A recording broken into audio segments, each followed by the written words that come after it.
প্রথমত আমি বাঙালি না, আমি পাহাড়ি না। আমি বিশ্বাস করি আমি একজন মানুষ।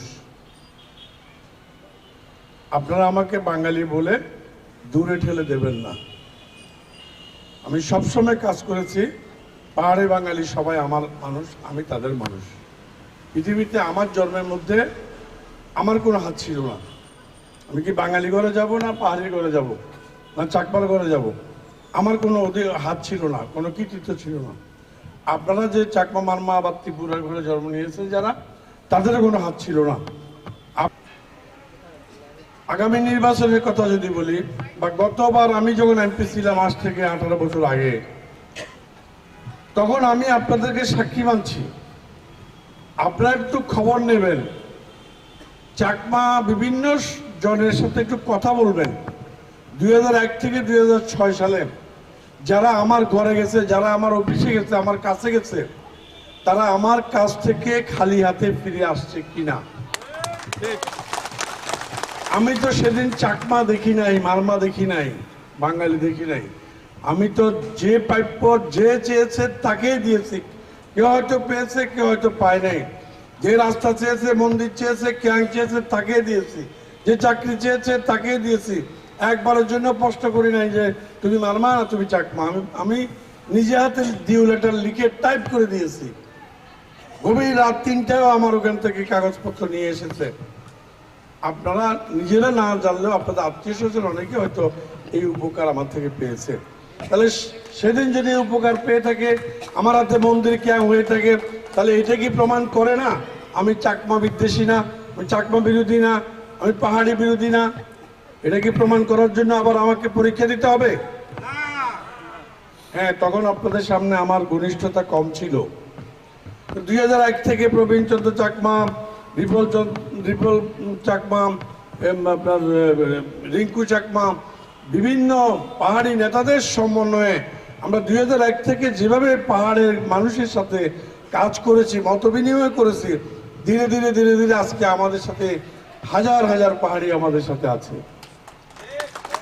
তাহলে 1 সালে যখন আমাকে একজনও আমাদের ছিল না, তখন যদি আপনাদেরকে দিতে পারি, করতে পারি, ফিরিয়ে না দিয়ে সম্মান দিয়ে থাকি, তাহলে আজকে এত পাহাড়ি আমাদের সাথে থাকার পরেও আমরা কেন করব না?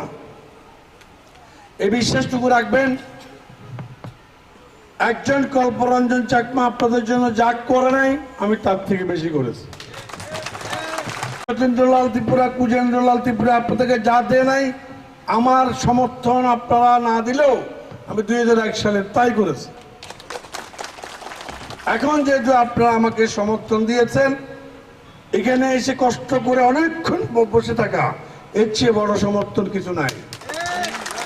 আমার ভোটের চেয়েও বড় প্রাপ্য পেয়েছি আপনাদের বসে ধৈর্য ধরে আমার কথা শোনার জন্য, নিজের কাজ বন্ধ করে, পারিবারিক কাজ, রান্না বান্না কর্ম বন্ধ করে যে বসে আছেন, এইটাই তো সবচেয়ে বড় ভালোবাসা। অতএব আমি আপনাদেরকে আশ্বস্ত করব দুইটা কথায়। একটা কথা হলো, আমি এখানে স্থায়ী শান্তি প্রতিষ্ঠার জন্য সর্বশক্তি দিয়ে কাজ করব। আমি পাহাড়ি বাঙালি কোনো ব্যবধান রাখবো না, সবাই মিলেমিশে থাকার মতো পরিবেশ করব। যদি আপনারা আমাকে সমর্থন দেন, আমার দলও তাই চায় বলেই খাগড়াছড়িতে আমাকে দিয়েছে, রাঙ্গামাটিতে আপনার দীপেন দেওয়ানকে দিয়েছে নমিনেশন বিএনপির। তাহলে বিএনপি যদি ভালো না বাসত চাকমাকে, রাঙ্গামাটিতে চাকমা কেন নমিনেশন দিল? রাঙ্গামাটি থেকে বাঙালি নাই, অর্থাৎ সমতা করেছে। একটা আসনে বাঙালি দিয়েছে আমাকে, রাঙ্গামাটির আসনে চাকমা দিয়েছে, বান্দরবনের আসনে মারমা দিয়েছে। এই বিএনপি সবসময় সমতার অধিকারের চিন্তা করে, এক বেশি করে না।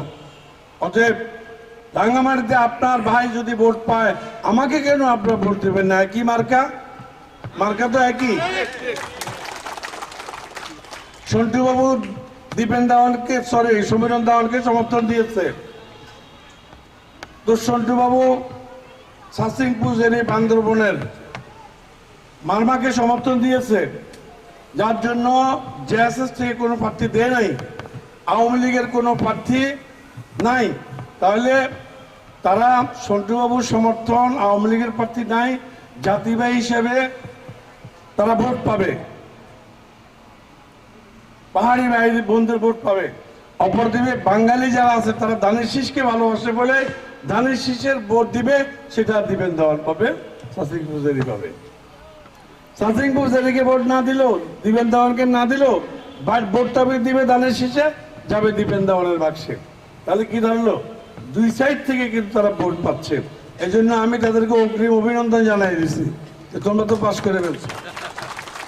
কিন্তু সন্টুবাবু বিএনপিকে সমর্থন দিয়েছে, কিন্তু আমাকে দিতে পারে নাই। কেন পারে নাই? সেটা হয়তো ওনার কোনো সমস্যা আছে, কর্মীরা শুনবে।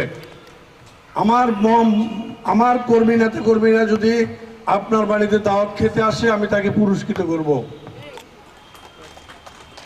আর যদি আমাদের অবাধ্য অজান্তে কোনো দুষ্কৃতিকারী উগ্র সাম্প্রদায়িক মহাজন পাড়া বা এরকম পাড়াগুলোতে হামলা করতে যায়, যদি আমরা ক্ষমতা থাকি, কথা দিচ্ছি আইনের আওতায় এনে তাদের অস্তিত্ব আমরা রাখবো না, ধ্বংস করে দেবো।